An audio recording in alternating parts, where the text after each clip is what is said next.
মোর্শেদ কি? মোর্শেদ হচ্ছেন এমন একজন মহামানব যিনি মুরিদকে মঞ্জিলে মকসুদে পৌঁছাইতে সক্ষম। মোর্শেদ হচ্ছেন এমন একজন মহামানব যিনি মুরিদকে আল্লাহকে পাওয়াইতে সক্ষম। মোর্শেদ হচ্ছেন এমন একজন মহামানব যিনি মুরিদকে রাসূলকে পাওয়াইতে সক্ষম। এমন মোর্শেদের কদমে আসার সুযোগ হয়েছে যাকে কিনা আল্লাহ দুনিয়াতে কোনো ওলি আল্লাহ কোনো নবী রাসূলকে এত উচ্চ র্যাঙ্ক দেন নাই। দুনিয়াতে কোনো ওলি আল্লাহ কোনো নবী রাসূলকে এত উচ্চ র্যাঙ্ক দেন নাই। দুনিয়াতে কোনো ওলি আল্লাহ কোনো নবী রাসূলকে এত উচ্চ র্যাঙ্ক দেন নাই। দুনিয়াতে কোনো ওলি আল্লাহ কোনো নবী রাসূলকে এত উচ্চ র্যাঙ্ক দেন নাই। যাকে দিয়েছেন আকাশে পূর্ণিমার চাঁদে দিয়ে এত উচ্চ র্যাঙ্ক দিয়েছেন। আমরা শুধু মোর্শেদ পাই নাই, সর্বোৎকৃষ্ট মোর্শেদ পেয়েছি। সম্মানিত আশিকে রাসূলেরা, আপনার আমার মোর্শেদকে দেওয়ানবাগী। বিশ্বাস করেন এই কথা? মনে প্রাণে মানেন এই কথা? তাহলে মনে প্রাণে আজকে থেকে এটা মানেন, কিয়ামত পর্যন্ত আপনার আমার মোর্শেদ থাকবে দেওয়ানবাগী। কিয়ামত পর্যন্ত এই মোহাম্মদ ইসলামের মোর্শেদ থাকবে কে বলেন? কে থাকবে? কে থাকবে? দেওয়ানবাগী। কিয়ামত পর্যন্ত এই মোহাম্মদ ইসলামের মোর্শেদ হবে দেওয়ানবাগী। আমি স্পষ্ট রূপে দেওয়ানবাগীর গোলাম, আমি কুদরতে খোদা বলছি, চিরকাল কিয়ামত পর্যন্ত আপনার আমার মোর্শেদ হবে কে বলেন? কে হবে? দেওয়ানবাগী।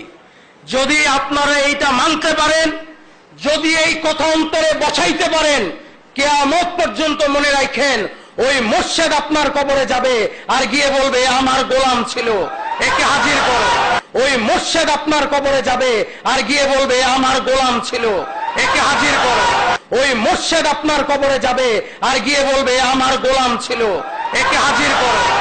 সম্মানিত আশিকে রাসূলেরা, মুক্তি দেওয়ার ক্ষমতা আমার নাই।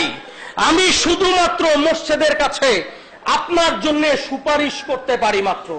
মুক্তিদাতা কে বলেন? দেওয়ানবাগী। ঠিক না? ঠিক না? মুক্তি দেওয়ার ক্ষমতা কার? মুক্তির সুপারিশকারী কে?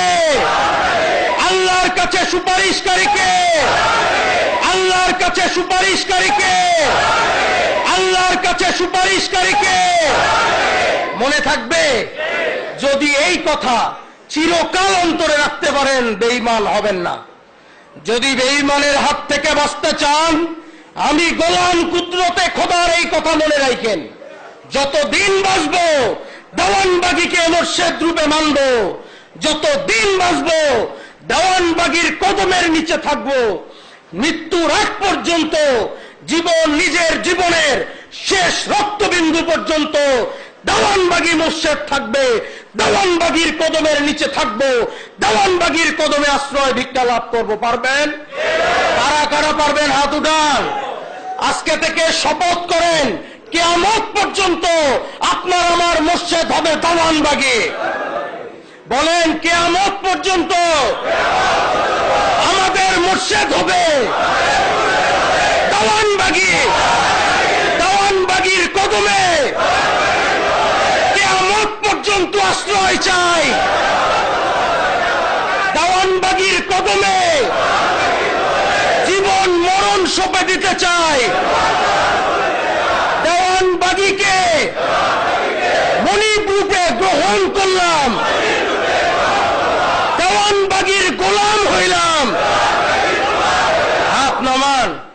ভাইরা আমার, যদি ওই মোর্শেদকে নিজের অন্তরে বসাইতে পারেন, দেখবেন মরণের সময় ওই রাসূলরে নিয়ে আইসা মোর্শেদ বলবে, এ আমার আশিকে রাসূল, আমার কদমের নিচে তারে ঠাই দিলাম। সম্মানিত আশিকে রাসূলেরা, আমি আপনাদেরকে উদারত আহ্বান জানাই, আসুন আমরা সবাই দেওয়ানবাগীর গোলাম হই। তো বিশ্ব আশিকে রাসূল সম্মেলনে আশিকে রাসূলদের কিন্তু কিছু দায়িত্ব আছে, কিছু নিয়ম কানুন আছে।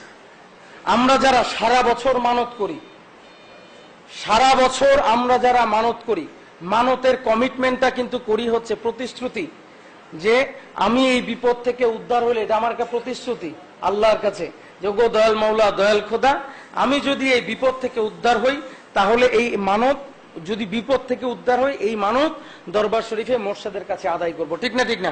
এই মানত দেওয়ার শেষ সময়টা হচ্ছে বিশ্ব আশিক রাসূল সম্মেলন।